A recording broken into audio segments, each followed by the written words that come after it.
Olá, malucos e malucas deste manicômio tributário chamado Brasil.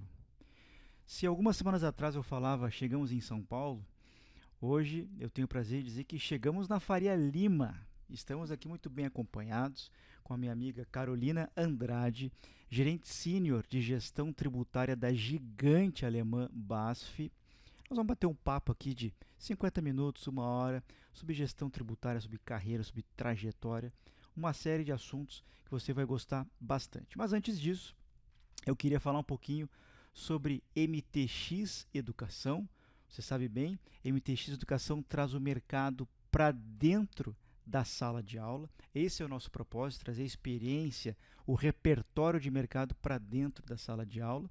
E também quero falar de um grande parceiro que é a Bravo, que está oportunizando esses episódios aqui para a gente.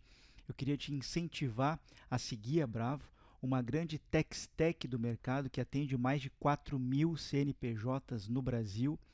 A maioria deles companhia aberta, companhias multinacionais. Você que está pensando em terceirizar sua área fiscal, RH, contabilidade, transformação digital, a Bravo tem muito para te entregar, muito para conversar com você. Tem um QR Code aqui em algum lugar, ainda vou treinar isso. Pode estar aqui, pode estar aqui. Tem um QR Code, você mira no QR Code. Tem um material muito bacana para você estudar sobre a Bravo ou também mandar um e-mail para manicomiotributário@bravocorp.com.br. Carol, seja muito bem-vinda ao nosso bate-papo de hoje. Muito obrigada, Augusto. Muito obrigada pelo convite. É um prazer estar aqui e que a gente tenha uma boa conversa. Com toda certeza. Eu queria começar por onde a gente sempre começa. Queria que você dividisse com a nossa audiência a tua formação acadêmica, a tua trajetória profissional. O que te trouxe até aqui, Carol? Legal. Bom, vamos lá, né? Então, eu sou advogada de formação e eu falo muito que eu não escolhi a área tributária me escolheu. Sim. Então, eu fiz direito e já no início do meu curso, o meu primeiro estágio já foi um estágio num escritório da área tributária. Eu sou de Belo Horizonte. Sim. As pessoas normalmente demoram 2 minutos para descobrir isso exatamente. pelo meu sotaque. E eu trabalhei nesse escritório durante muito tempo. Entrei como trainee, né, como estagiária, e fiquei lá durante 4 anos e meio. E era um escritório muito forte em Belo Horizonte. Na época, o melhor escritório de tributário, uma estrutura muito grande, um escritório muito técnico. E eu me apaixonei pela área tributária. E aí se é que isso é possível, né? Sim. E aí eu falo que, assim, dentro da área tributária, Augusto, eu já fiz de tudo um pouco, né? Então, eu já dei aula, então já fui professora de matérias relacionadas à área tributária. Eu trabalhei em escritório durante muito tempo. Depois eu migrei para a empresa. Eu já fui do CARF. Então, assim, vivenciei várias experiências diferentes. E eu me descobri no mundo corporativo. Então, assim, é o que eu gosto de fazer. Sim. É onde eu me achei. E eu acho que eu tenho um perfil, assim... eu migrei para a empresa, mas continuei sendo uma pessoa técnica. Então, eu ainda dou muito valor para a questão técnica. Então, hoje eu tenho oportunidade tanto de atuar na gestão, mas também nas discussões técnicas e continuar sempre tendo atualizações na área tributária. Então, eu acho que de uma forma bem resumida, essa é a minha carreira, né? Gosto da parte acadêmica, então já fiz algumas especializações, fiz MBA, fiz mestrado. Sou uma pessoa que eu gosto de estudar e eu me vejo muito como uma pessoa técnica que gosta de estar a par das discussões, sempre pensando nos temas novos, desenvolvendo, tentando saber o que tem no mercado de novo. Então, acho que é um pouco isso. Carol, e realmente essa questão, essa tua faceta professoral, eu pude testar naquele projeto Sim. que eu tive a honra de contar contigo, projeto TechStars, então meio a pandemia, todo mundo dentro de casa. O que a gente faz para inovar, para criar um fato novo na gestão, para motivar as pessoas, para inspirar as pessoas? Então eu tive a petulância de criar um projeto TechStars e chamar alguns queridos amigos para falar para o time e a gente te ouviu falar lá durante 1 hora, foi muito legal aquela interação. Eu queria te ouvir um pouquinho, Carol, sobre nessa tua trajetória, trabalhando com contencioso, trabalhando com planejamento, com compliance, com gestão, o que realmente, de onde é que vem a Carol? Vem dos diretos, vem dos indiretos, vem do Uhum. International Tax? O que você mais gosta de... Eu sei que hoje, como gestora, é muito difícil ter aquele tempo que a gente tinha outrora de estudar bastante, mas quando você tem esse tempinho, o que você gosta de estudar É. na área tributária? Então, eu já trabalhei em empresas com perfis diferentes, né?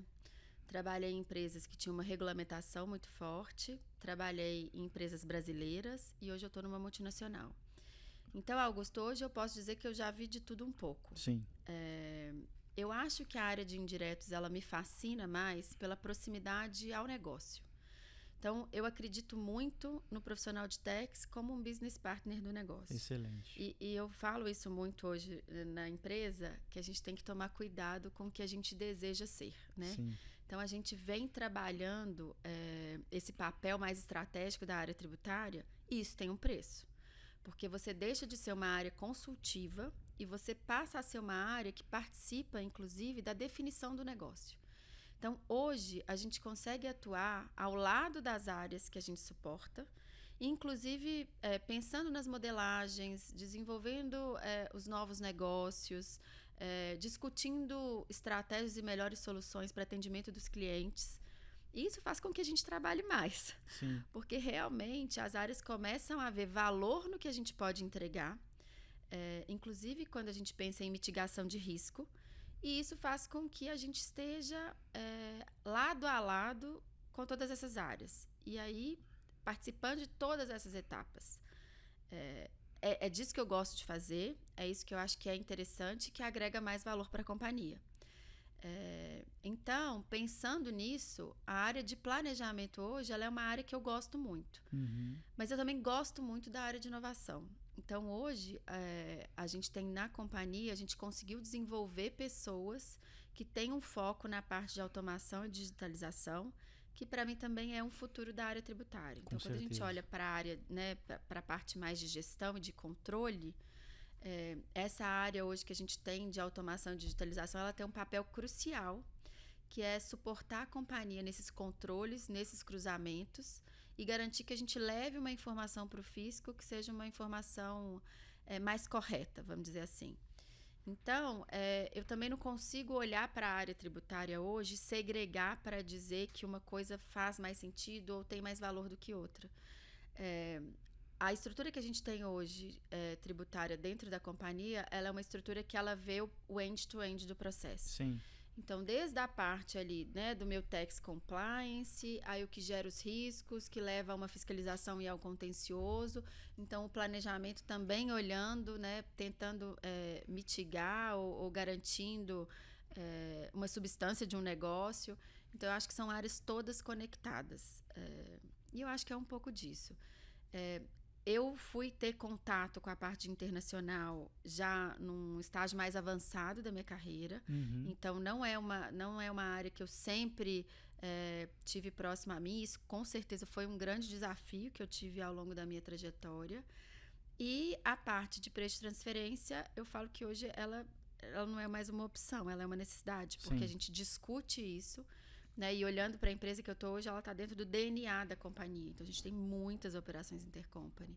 Então, eu acho que preço de transferência é uma questão que, muito embora hoje ela seja mais relacionada à parte de diretos, se você pensa nos negócios da companhia, você tem que conhecer também, né, como é o preço de transferência hoje no Brasil e agora discutir a nova lei e entender como funciona a nossa CDE e trazer isso para dentro de casa, porque eu acho que é o nosso DNA, faz parte do nosso negócio do dia a dia. Então, não consigo ver hoje o tributário só por uma vertente, só por um aspecto. Eu acho que tudo está interrelacionado. Eu concordo muito com isso. Veja que quando a gente passa para operações mais sofisticadas, às vezes, em grandes conglomerados econômicos, você tem oportunidades como um sales and leaseback ou criação de um FDIC, ou a construção de um armazém através de uma operação de build-to-suit. Você não tem como tocar uma operação dessas, nenhuma delas, sem ter a turma do tributário na mesa, avaliando o risco tributário, o propósito negocial da operação, os ganhos, obviamente liga o opinion para cá, para lá. Então, eu concordo muito com essa visão de business partner, e você deve ser a 25ª, 30ª pessoa que fala a mesma coisa que eu concordo muito. Realmente a gente cada vez está mais dentro do negócio, né? E sobre o preço de transferência, é muito interessante o que você falou, porque há muitos anos atrás, eu lembro que uma vez conversava com um cliente na época de consultoria e falava, não, mas isso eu estou falando ali final da década de 90, início dos anos 2000. E ele dizia assim, não, mas isso aí é uma linha do Lalur, dizia ele, né? E aqui eu tenho que traduzir, né? Lalur é o livro de apuração do lucro real, apuração do imposto de renda, pessoal, né?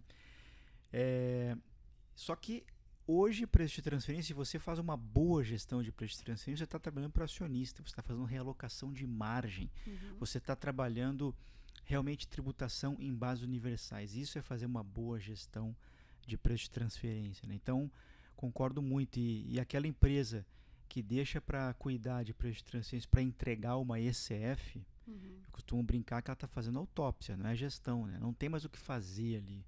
Ali se tem ajuste, teve ajuste, não tem o que fazer. Você tem um incremento muito grande e danoso ali para a taxa efetiva de impostos, né? Que não tem mais como corrigir aquilo ali. Então, concordo muito com o que você comentou. Carol, eu queria te perguntar, nessa tua trajetória, não sei se você já fez essa reflexão sobre o que você gostaria de ter aprendido antes. Com certeza a gente tem fases do nosso desenvolvimento, uma fase que você claramente é muito mais técnica, depois você se torna uma gestora de tempo, gestora de prioridades, gestora de pessoas, você começa a se comunicar, persuadir equipes. Então, nessa trajetória tua, o que você gostaria de ter aprendido antes nesse caminho aí? Então, primeiro, eu acho que eu sou uma pessoa, Augusto, extremamente curiosa. Então, quando a gente pensa, né, nas motivações de cada um, o que me motiva é o desafio do conhecimento. Sim. E ao longo da minha carreira, eu acho que eu sempre busquei cada vez conhecer um pouco mais do que se apresentava, né? E é curioso porque os meus maiores aprendizados vieram de situações que eu vivi de adversidade. Então, trabalhei em empresas extremamente reguladas e isso fazia com que a gente tivesse uma visão de risco e de controle muito maior. Trabalhei em empresa que a gente tinha desafios de novos investimentos gigantescos, de pouco recurso. E aí foi um momento em que eu aprendi muito de gestão. E eu acho que, assim, essa interação, né, de projetos, como você está colocando, né? Então, assim, novos projetos da companhia. Trabalhei em empresa que tinha projeto muito focado em infraestrutura. Então, você começa a ver outros assuntos tangenciando a parte tributária e outras áreas tangenciando a parte tributária. Me deu também muita experiência na parte de relações governamentais, sempre pensando em techs. Então, eu acho que assim, eu tive vários desafios na minha carreira que me fazem ser a profissional que eu sou hoje, né? E eu acho que realmente, como eu disse, o contato que eu tive com a parte tributária internacional, ela já foi no momento mais avançado. Talvez, se eu tivesse tido um conhecimento maior ou uma oportunidade maior de trabalhar com questões envolvendo até que fosse preço de transferência mesmo, mas não só, né? Entrar um pouco mais na parte de tratados, na parte de TBU, eu acho que isso teria sido também valioso. Por isso que hoje, quando eu converso muito com a minha equipe, eu falo muito de assim, tentar buscar um conhecimento que seja um conhecimento mais macro. Abraçar oportunidades que te tirem da sua acomodação. Sim. Que te desafiem e que te façam buscar coisas novas. E eu acho que isso é bem importante, assim, para a gente crescer como profissional. Principalmente aquele profissional que tem o interesse de crescer numa carreira corporativa. Porque quanto mais sênior a gente fica, menos especialista a gente é. Então, quanto mais a gente conhecer das outras áreas, eu acho que vai facilitar essa trajetória. Eu acabei começando pelo contencioso, porque eu comecei num escritório de advocacia e eu não tive a oportunidade de trabalhar em Big Four. Então, eu nunca trabalhei em Big Four. E eu acho que também um conhecimento da parte talvez mais operacional e transacional poderia ter me trazido um conhecimento diferente do que eu tenho hoje. Facilitaria a minha atuação em alguns casos, mas por outro lado, hoje, eu acho que a parte jurídica e a visão de risco, risk assessment, etc., ela é muito mais forte por conta desse background que eu tenho.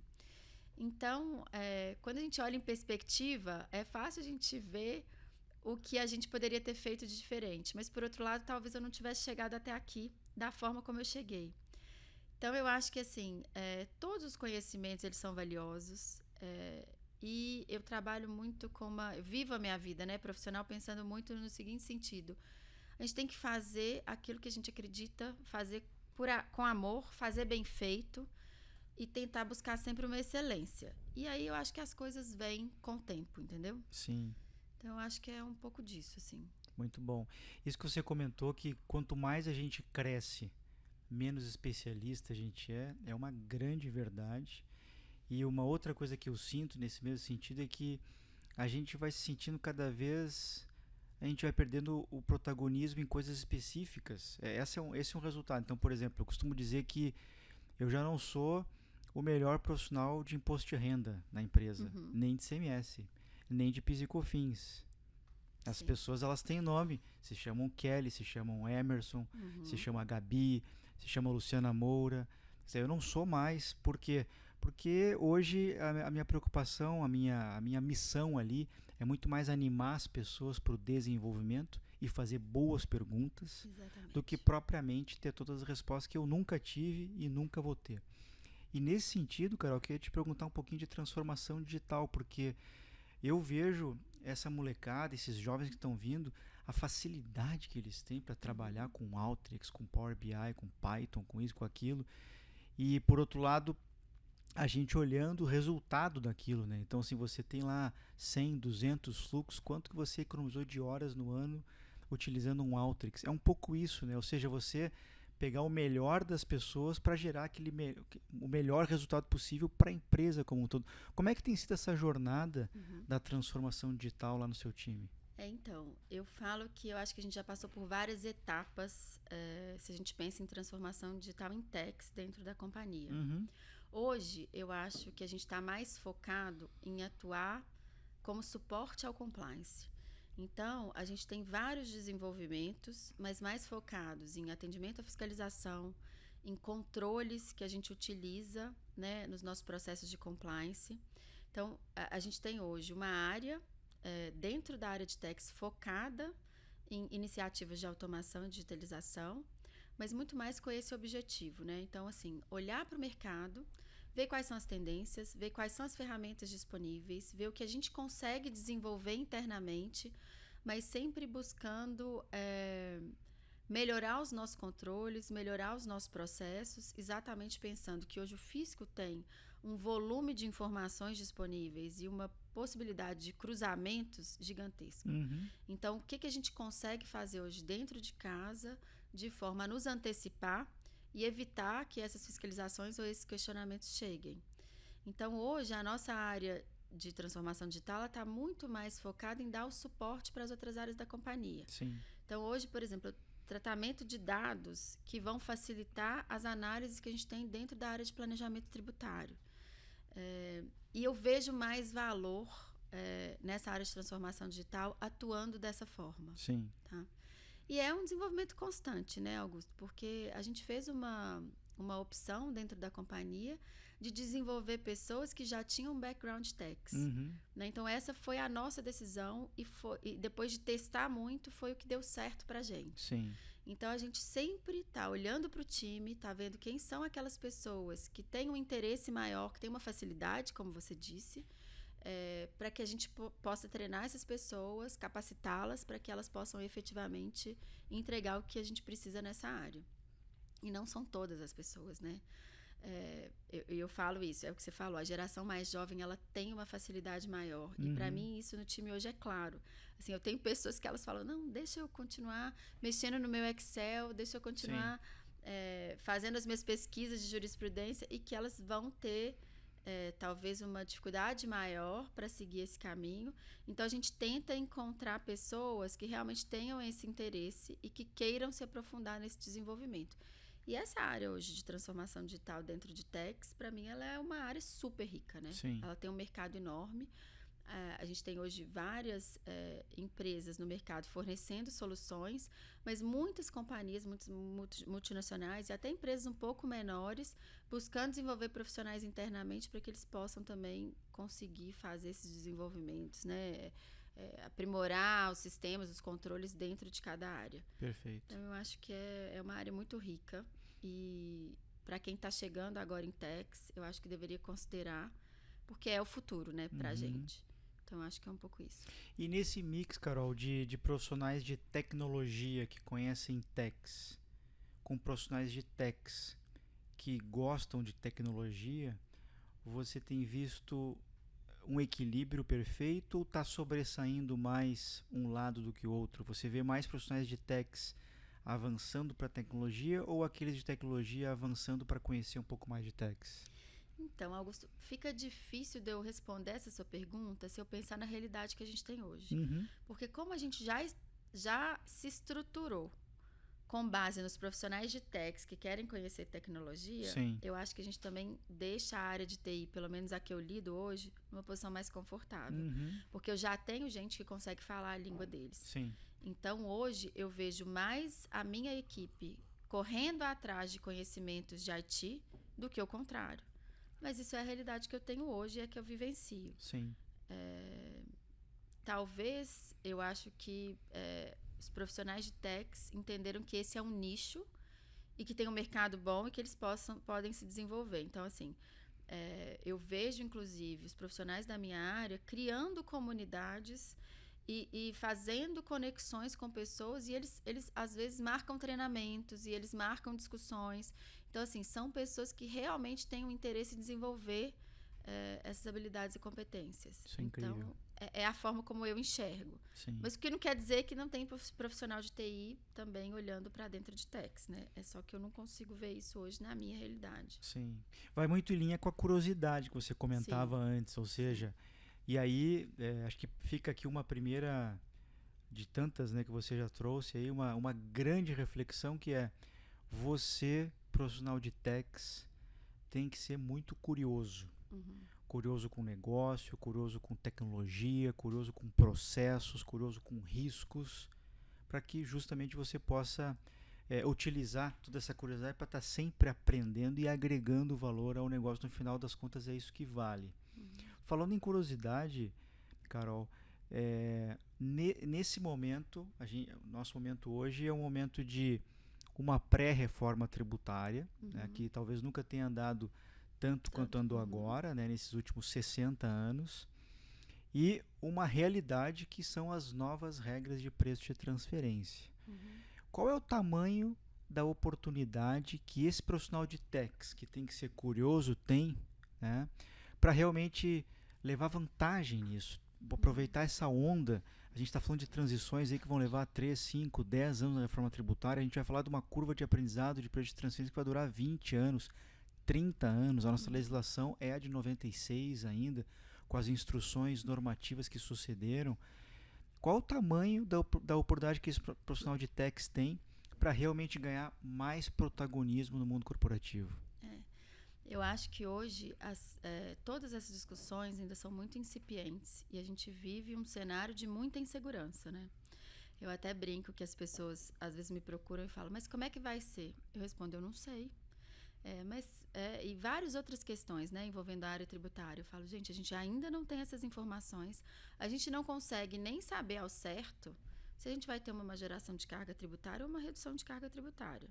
Porque nem a alíquota, que é uma coisa das mais básicas, a gente ainda não tem essa visão. Com as pessoas que eu discuto os assuntos, né, da reforma quanto da nova lei de TP, é que a gente está diante de uma oportunidade gigantesca. Uma oportunidade de crescimento e de desenvolvimento e de fortalecimento do papel da área de techs dentro da companhia e junto aos negócios, né? Não há dúvida. E eu acho que essas pessoas que estão tendo a oportunidade de vivenciar isso agora vão começar do zero a formar esse conhecimento, a participar do início das discussões, inclusive entender um pouco do contexto de como cada uma dessas legislações vem sendo aprovada. E o que eu vejo, Augusto, quando a gente olha hoje e busca um profissional no mercado para trabalhar com a gente, ultimamente a gente tem focado mais até nos soft skills desse profissional do que na parte técnica, porque o técnico você aprende. Então, se você tem uma pessoa, né, que ela é curiosa, que ela tem um mindset digital, que ela tem uma capacidade grande de resolução de problemas, que ela fica bem em lidar num ambiente de adversidade e até assim lidar um pouco com pressão, porque eu acho que muito embora hoje em dia seja muito grande a nossa preocupação com a saúde mental, Sim. Eu acho que o grande desafio é como conciliar a saúde mental com a pressão que a gente sofre e principalmente com essa insegurança de não saber como vai ser o dia de amanhã. E como eu tomo uma decisão, como eu assumo um determinado risco sem saber exatamente aonde eu estou pisando. Uhum. Então, eu acho que essas soft skills todas, hoje, elas são mais importantes para que um profissional tenha sucesso na sua trajetória do que efetivamente a questão técnica. Porque o técnico, ele vem mudando.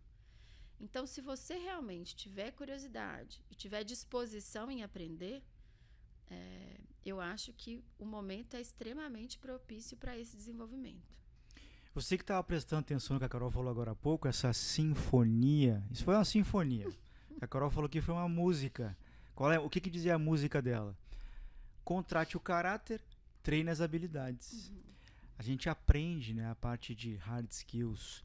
Então, assim, é muito importante a gente ter um ambiente agradável de trabalho, com pessoas felizes, com pessoas que colaboram ao invés de competir. Uhum. Tudo isso é soft skills. Eu venho falando há muito tempo sobre isso, Carol, dando palestras, preparando cursos, escrevendo livros, né? Então você vem aqui e fala isso sem a gente ter combinado. Eu fiquei realmente muito lisonjeado, né? Essa questão, por exemplo, das novas regras de preço de transferência, né? Por que a gente fala de curva de aprendizado? Nós estamos falando de países que já adotam essas regras há décadas, né? E nós estamos falando de guidelines que têm 600, 700 páginas. E a gente não vai aprender isso da noite para o dia. Mas a gente precisa implementar quase que da noite para o dia. Quando a gente fala que as empresas vão adotar, aquelas que adotarem para o ano que vem, e eu vejo muita gente boa dizendo, não, mas eu vou implementar no que vem, eu vou colocar isso no orçamento no que vem. Está começando atrasado, porque você já deveria estar discutindo, preparando um tax assessment para diagnosticar o que você tem de informações, o que não tem, quais são os gaps de análise, os controles internos que devem ser criados, para você, a partir do 1º de janeiro, apertar o botão e começar a implementar, né, as novas regras. Então, ou seja, soft skills é realmente o que hoje prevalece, né? É lógico que a gente tem que ter resolvido todo o arcabouço técnico de conhecer contabilidade, de conhecer imposto de renda, de conhecer indiretos, de ter capacidade de fazer boas perguntas, né? Eu fiquei muito feliz com essa tua contribuição. Carol, nesse sentido das soft skills, como é que você se sente percebida em termos de estilo de liderança? Qual é o estilo de liderança da Carol? Como é que você acha que as pessoas percebem você? Então, Augusto, até pela minha trajetória, eu sou uma pessoa que valoriza muito o técnico.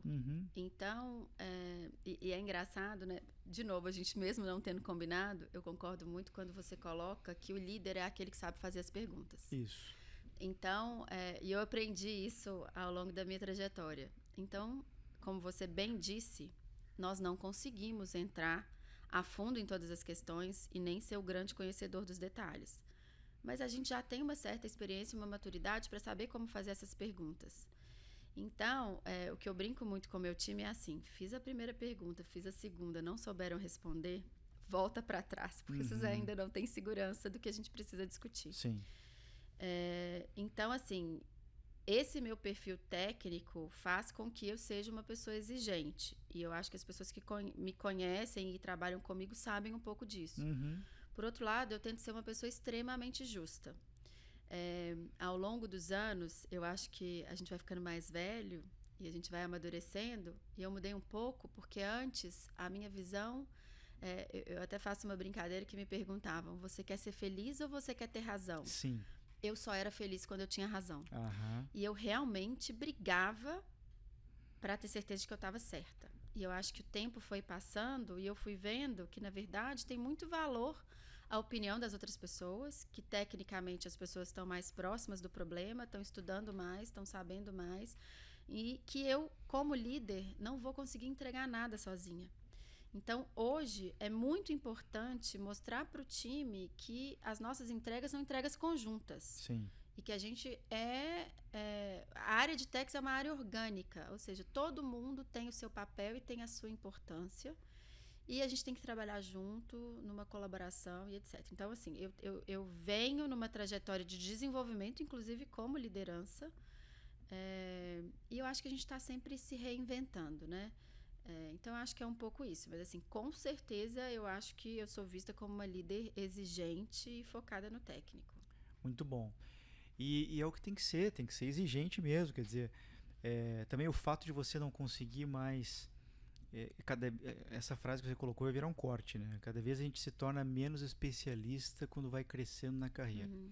Mas eu acho importante a gente fazer uma interpretação para essa frase, que é o seguinte: também cuide para não se tornar o pato. Eu brinco com isso. O pato, ele nada, ele voa e ele anda. Mas ele nada mal, bem. voa mal, anda mal, né? Você precisa realmente ser um generalista, mas precisa ter fortalezas técnicas muito bem definidas. Eu, por exemplo, na minha trajetória, eu construí uma trajetória muito calcada nos tributos diretos, preço de transferência, tributação internacional. Eu não sou um profissional que militou muito pelos indiretos, mas eu aprendi a fazer boas perguntas com bons profissionais. Então, discussões de MOU, incentivos fiscais, não cumulatividade, aprendi a fazer boas perguntas. E isso consegue me dar um suporte. Então, assim, cuide para interpretar, né? Você que está começando a carreira, cuide para interpretar essa questão da generalização, mas você tem que ter ali seus 1, 2, 3 pontos fortes, né? Para poder realmente ter essa capacidade, esse ceticismo, esse espírito crítico de fazer boas perguntas, né? E essa questão de ser feliz ou ter razão é muito legal também, porque já comentei algumas vezes, acho que até em curso, que a gente tem uma energia finita. A gente precisa saber fazer uma curadoria daquela batalha que a gente vai enfrentar. Tem muita briga que a gente não deveria entrar, não agrega valor, não faz nenhum sentido. Então, ao longo de um dia, você acorda de manhã para criar valor durante 8 horas, 10 horas de jornada. E você precisa ter essa capacidade de saber, olha, aqui realmente vale a pena eu brigar, porque isso aqui é importante, vai ter tal efeito, né? Então, acho que tem muita inteligência, muita maturidade por trás disso, sabe? Carol, eu queria te ler um trechinho do meu livro aqui, o Manicômio Tributário, um trechinho bem curtinho, de um texto que eu dei o título de Coisas Inesperadas que Sempre Acontecem. Num dado momento do livro eu falo assim: um dia desse eu falava com uma colega e ela me dizia do seu desapontamento com as coisas inesperadas, mas que sempre acontecem, e que colocam em xeque o planejamento, o orçamento e as priorizações feitas. No Brasil é assim: você se planeja para implementar um sistema e o governo cria uma nova obrigação acessória. Você reporta um determinado volume de créditos tributários até o fim do ano e o governo muda o percentual do reintegra. Você planeja usar milhões em créditos tributários para pagar seu imposto de renda e o governo edita uma norma impedindo isso, como aconteceu com a famigerada Lei 13.670. Como é que é isso? Você passa por situações em que as coisas inesperadas acontecem diariamente ou semanalmente? Como é que você lida com isso? Eu acho que isso é o nosso dia a dia, né? Dia a dia, né? E por isso que eu coloquei que o profissional que sabe lidar, não é nem saber, porque saber, eu acho que a gente nunca sabe, mas assim, que está confortável em lidar com o ambiente de adversidade, eu acho que ele já sai ganhando quando a gente pensa, inclusive em Brasil, né? Sim. A grande dificuldade, ou talvez desafio que a gente tem hoje, que eu vejo, é levar para o exterior a compreensão dessas mudanças, seja de cenário, seja de planejamento. A gente fala muito isso, né? Que a surpresa nunca é boa, mesmo quando ela é uma boa notícia. No surprise principle. Exatamente. Então, assim, às vezes eu me deparo com alguma situação que eu falo assim, gente, mas quando eu tiver que reportar isso para fora, eles vão achar que eu tô mentindo, assim. Qual que é a credibilidade que eu vou ter para dizer, olha, você lembra que eu te expliquei uma situação e era A? Pois é, agora era B. Uhum. Você lembra que eu tinha uma jurisprudência pacificada sobre um determinado assunto? Então, eles reviram essa decisão. Então, assim, isso é o nosso dia a dia da área tributária. Sim. Principalmente pensando no contexto Brasil.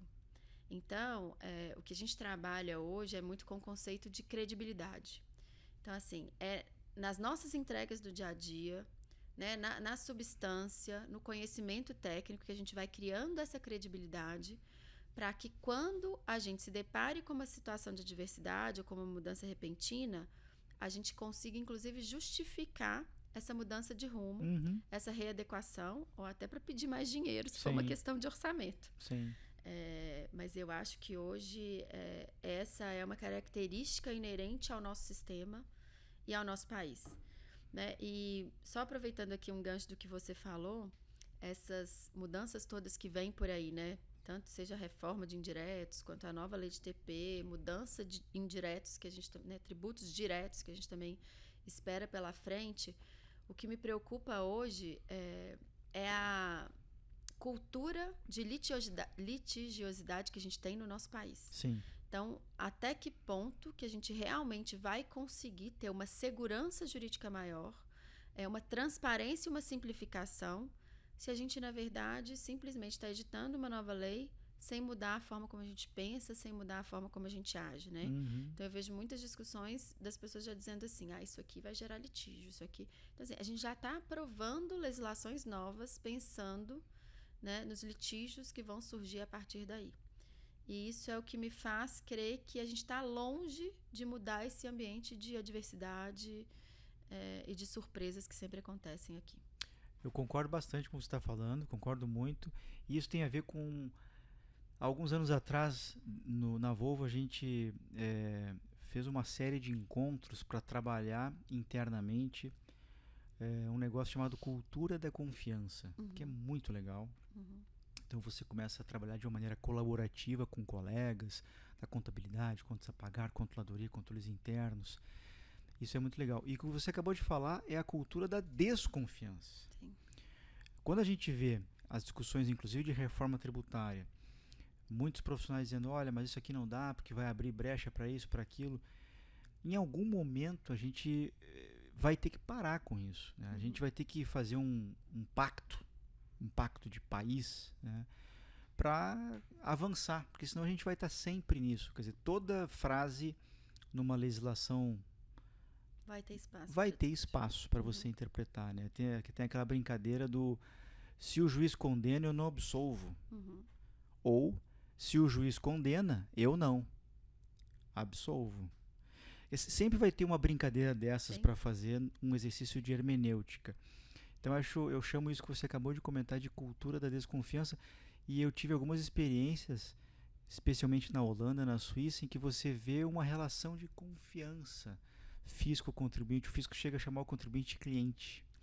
É completamente diferente do que a gente tem por aqui, né? Carol, e quem é a Carol que não tá no LinkedIn? Eu sei que a Carol é mãe, é esposa, joga beach tênis. Eu quero saber um pouco disso e a nossa audiência também. Eu caí na crise do beach tênis. Mas já jogou, Augusto? Não joguei. É muito legal. Eu acho que é uma forma de desestressar. Sim. Claro que tem pessoas que são extremamente competitivas. Eu faço mais pela brincadeira. Eu acho que é um momento de diversão. Sim. Eu gosto muito de viajar. Então, meu marido até fala, né? Você viaja, antes de chegar, você já está pensando e programando a próxima. Sim. Gosto muito de tomar vinho.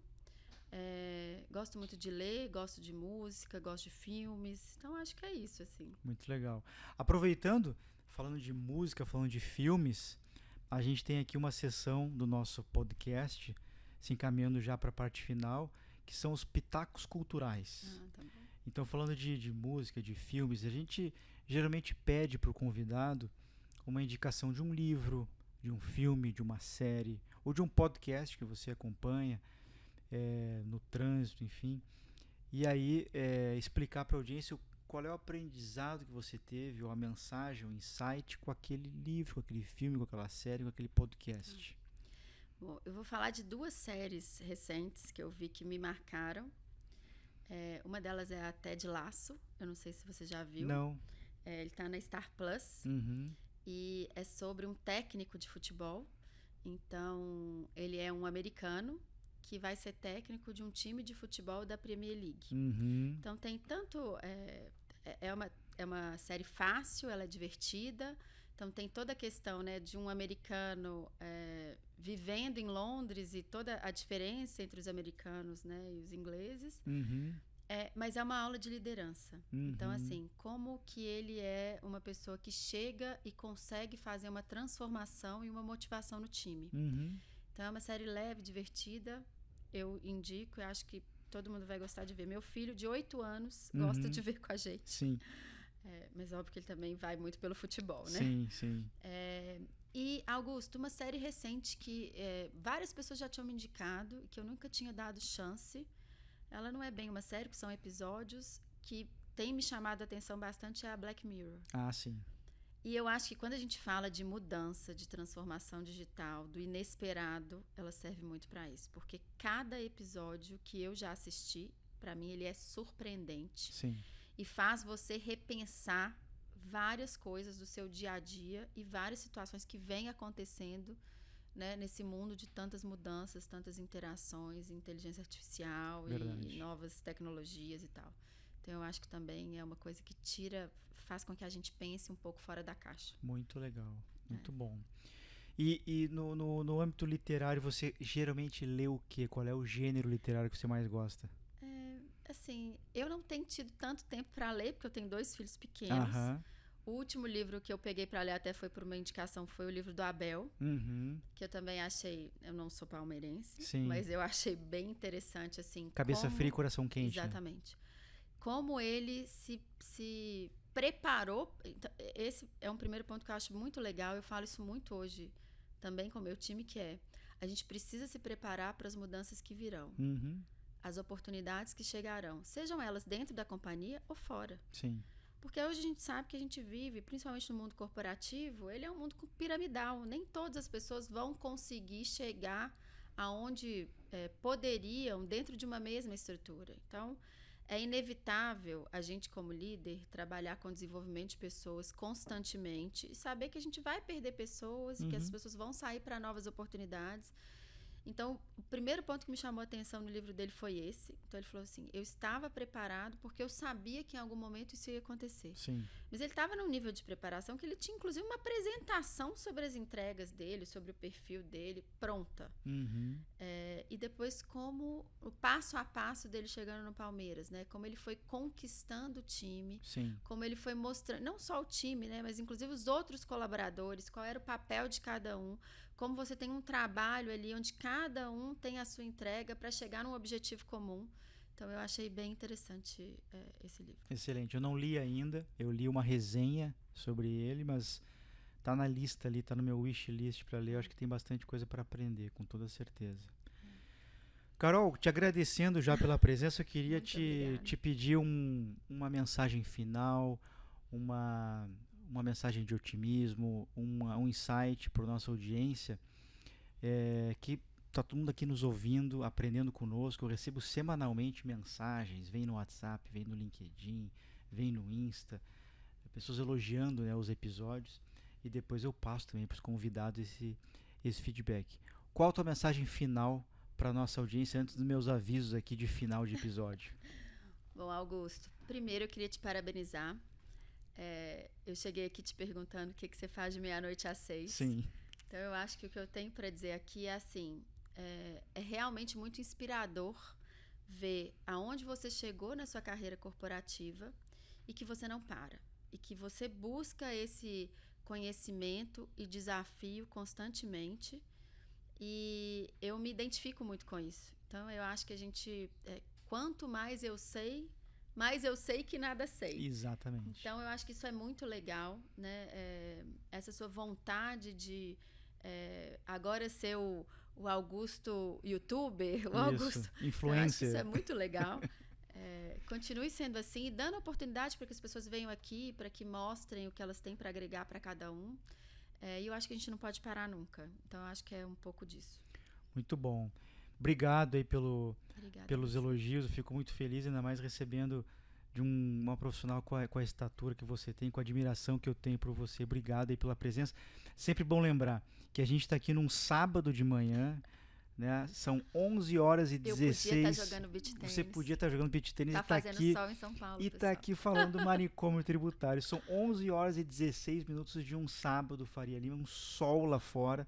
E a Carol tá aqui falando com você, para que você agregue valor à sua carreira. Muito obrigado. Então, os meus avisos são: nos siga lá nas redes sociais, Augusto Flores Oficial. Eu tô no Insta, tô no Face, tô no LinkedIn também. Tem um site que você pode acessar, augustoflores.com.br. Você pode mandar sugestões, perguntas, críticas no meu WhatsApp 41995693841. Você pode comprar meu livro também.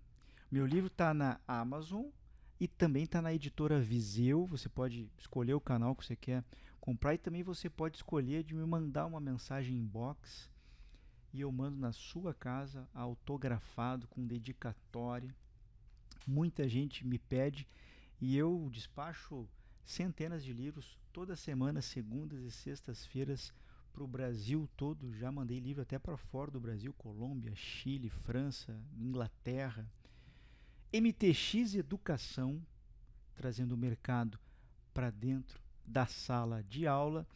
E agradecimento especialíssimo ao nosso patrocinador, a Bravo, uma Tex-Tech que você pode mirar nesse QR Code que aparece aqui no episódio ou mandar um e-mail manicomiotributário@bravocorp.com.br.